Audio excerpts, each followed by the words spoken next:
Hello everyone, today in Sangee's Cookery we're going to see how to prepare the garam masala powder. The garam masala, as everybody knows, does not require any specific introduction. It is used by most of the houses at home, especially when you make the North Indian recipes. And instead of buying the garam masala powders from outside, if you make it at home, it's always better. So I will teach you how to prepare the garam masala powder in a small quantity so that the freshness is always maintained.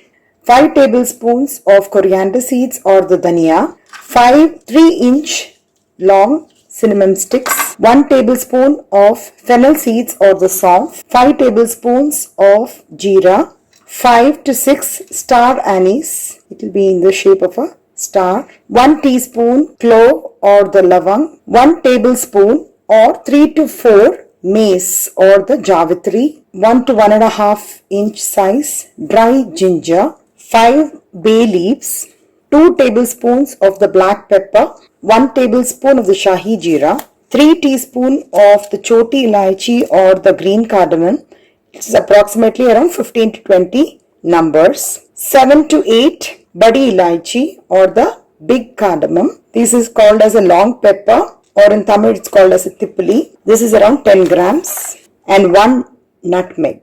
First we need to dry roast all the ingredients. I'm just adding the black pepper, bay leaves, pipal or the pipli, adding the green cardamom, lightly roast this. So just make sure that the flame is in low. I'll also add the dry ginger, the star anise, mace, the lavang or the clove, the cinnamon sticks. Basically these kind of ingredients require the same kind of heat.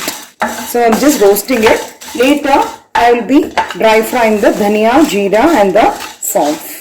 I'm cutting the bay leaves into 2 and I'm adding so that it gets fried faster. You just have to lightly toast it.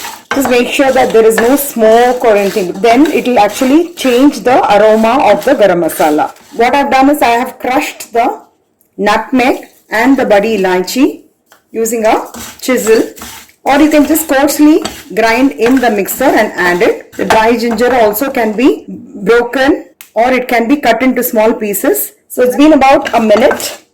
All these have been fried. Now we'll transfer this to a plate. Now on the same pan, slightly roast the dhania.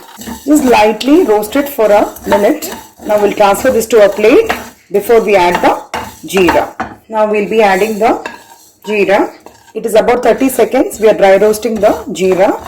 At this stage, I'll be adding the fennel seeds as well as the shahi jeera. So basically, we are adding the ingredients which require the same kind of heat together and which requires a little more heat separately. So while frying, just make sure that there is no smoke which is coming out of the pan, which means it's getting overly fried. It has to be in such a way that it has to be hot. If you touch the jeera and the saunf, it has to be hot. Now I can feel it is really hot. So I'm just switching off the gas. And we'll be transferring the remaining ingredients to and mix it up. Before we powder all the ingredients into a smooth and fine powder. I've actually switched off the gas, but I'm still stirring it so that it gets even more fried because of the heat of the pan. Everything has been fried nicely and evenly, and I'm getting a very good aroma. So allow it to rest for 5 minutes before you blend it in the mixie. The other tip is while grinding, I'm just putting the ones which are really hard so that you can make that as a powder first, like the cinnamon sticks, dry ginger, cardamom. So after that, we can powder rest of the other ingredients along with this.